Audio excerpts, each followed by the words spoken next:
അസ്സലാമു അലൈക്കും വറഹ്മത്തുള്ളാഹി വബറകാതുഹു. അൽഹംദുലില്ലാഹി റബ്ബിൽ ആലമീൻ. അല്ലാഹുമ്മ സ്വല്ലി അലാ സയ്യിദിനാ മുഹമ്മദിൻ വഅലാ ആലിഹി വസ്വഹ്ബിഹി അജ്മഈൻ. അമ്മാ ബഅദ്. പ്രിയമുള്ള സഹോദരങ്ങളെ, നിസ്കാരത്തിലെ ഫർളുകളും സുന്നത്തുകളും ക്രമപ്രകാരമായി നമ്മൾ പഠിച്ചുകൊണ്ടിരിക്കുകയാണ്. കഴിഞ്ഞ ക്ലാസ്സിൽ ഫാത്തിഹ സൂറത്ത്, അതിനുശേഷം സൂറത്ത് സുന്നത്തുണ്ട് എന്നൊക്കെ നമ്മൾ പഠിച്ചു. എന്നാൽ ഫാത്തിഹ ഓതുന്നതിൻ്റെ ഇടയിൽ, ഫാത്തിഹ ഓതിക്കൊണ്ടിരിക്കുമ്പോൾ നിസ്കാരവുമായി ബന്ധമില്ലാത്ത ഒരു ദിക്ർ കൊണ്ടുവന്നാൽ, ഒരു കാരണവുമില്ലാതെ ഫാത്തിഹ സൂറത്ത് ഓതുന്നതിനിടയിൽ ഒരു ദിക്ർ കൊണ്ടുവന്നു, അല്ലെങ്കിൽ ഒരായത്ത് കഴിഞ്ഞിട്ട് ദീർഘമായി മൗനം പാലിച്ചു. ഉദാഹരണത്തിന് മാലിക് യൗമിദ്ദീൻ എന്ന് പറഞ്ഞിട്ട് ലാ ഇലാഹ ഇല്ലല്ലാഹ് അല്ലെങ്കിൽ സുബ്ഹാനല്ലാഹ് അൽഹംദുലില്ലാഹ് ഒരു കാരണമല്ലാതെ, അല്ലെങ്കിൽ മാലിക് യൗമിദ്ദീൻ എന്ന് ഓതിക്കഴിഞ്ഞതിന് ശേഷം കുറച്ചു നേരം ദീർഘമായി മൗനം പാലിക്കാൻ മിണ്ടാതിരുന്നു, ഇങ്ങനെയൊക്കെ ചെയ്തു കഴിഞ്ഞാൽ അവൻ ഫാത്തിഹ ആദ്യം മുതൽ വീണ്ടും മടക്കി ഓതൽ നിർബന്ധമാണ്. ഈ കാര്യം നമ്മൾ ശ്രദ്ധിക്കേണ്ടതുണ്ട്. പിന്നീട് നമ്മൾ ചെയ്യുന്ന ഫർള് റുക്കൂഅ് ചെയ്യുക എന്നുള്ളതാണ്. റുക്കൂഅ് എന്ന് പറയുമ്പോൾ സാധാരണ നമ്മൾ ചെയ്യുന്ന റുക്കൂഇലെ ഫർളുകളും സുന്നത്തുകളും അടങ്ങിയിട്ടുണ്ട്. റുക്കൂഇൽ നിർബന്ധമായത് എന്താണ്? രണ്ട് ഉള്ളൻ കൈ, നമ്മുടെ മുൻകൈയിൻ്റെ ഉള്ളൻ കൈ, അത് രണ്ടും മുട്ടിൻ കാലിൽ എത്തുന്ന നിലയിൽ കുനിയലാണ്. കുനിഞ്ഞാൽ മതി. രണ്ട് ഉള്ളൻ കൈ മുട്ടിൻ കാലിൻ്റെ അവിടേക്ക് എത്തുന്ന രൂപത്തിൽ ഇങ്ങനെ കുനിഞ്ഞാൽ തന്നെ റുക്കൂഅ് ഫർള് വീടുന്നതാണ്.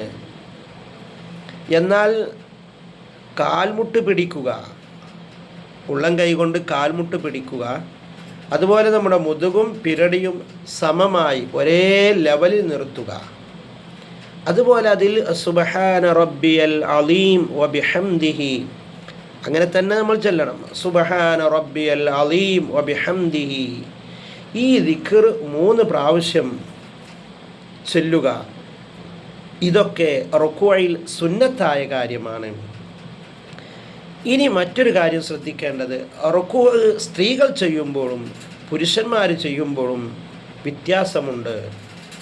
പുരുഷൻ എങ്ങനെയാണ് റുക്കൂഉം സുജൂദും ചെയ്യുമ്പോൾ കൈകൾ വെക്കേണ്ടത്? പുരുഷൻ 2 കൈമുട്ട് അവൻ്റെ 2 ഭാഗത്തെ തൊട്ട് അകറ്റി നിർത്തണം. റുക്കൂഅ് ചെയ്യുമ്പോഴും സുജൂദ് ചെയ്യുമ്പോഴും പുരുഷന്മാർ അവർ 2 കൈമുട്ടുകളെ അവർ 2 ഭാഗത്തെ തൊട്ടൊന്നിങ്ങനെ വിട്ട് അകറ്റി നിർത്തണം. സ്ത്രീ നിസ്കരിക്കുമ്പോൾ അവിടെ കൈമുട്ടുകളെ ചേർത്തി പിടിക്കുകയാണ് വേണ്ടത്. അതുപോലെ മറ്റൊരു കാര്യം, റുക്കൂഇൽ നിന്ന് ഉയരുന്ന സമയം അല്ലാത്ത എല്ലാ പോക്കുവരവുകളിലും തക്ബീർ ചൊല്ലണം. തക്ബീർ ചൊല്ലൽ സുന്നത്താണ്. എന്നാൽ ഇരുന്ന് നിസ്കരിക്കുന്നവൻ എങ്ങനെയാണ് റുക്കൂഅ് ചെയ്യേണ്ടത്? നമ്മൾ നേരത്തെ പറഞ്ഞത് നിന്ന് നിസ്കരിക്കുന്നവൻ്റെ റുക്കൂഅാണ്. എന്നാൽ ഇരുന്ന് നിസ്കരിക്കുന്നവൻ്റെ റുക്കൂഅ് എങ്ങനെയാണ്? കാൽമുട്ടിൻ്റെ അപ്പുറത്തേക്ക്, നമ്മൾ ഇരുന്ന് നിസ്കരിക്കുമ്പോൾ നമ്മുടെ കാൽമുട്ടിൻ്റെ അപ്പുറത്തേക്ക് നെറ്റി നേരിടുന്ന നിലക്ക് കുനിയലാണ്. അതായത് നമ്മുടെ കാൽമുട്ടിൻ്റെ കുറച്ചും കൂടി അപ്പുറത്തേക്ക് നമ്മുടെ നെറ്റി എത്തുന്ന രൂപത്തിൽ കുനിയലാണ്. ഇതിനാണ് റുക്കൂഅ്, ഇരുന്ന് നിസ്കരിക്കുന്നവൻ്റെ റുക്കൂഅ്.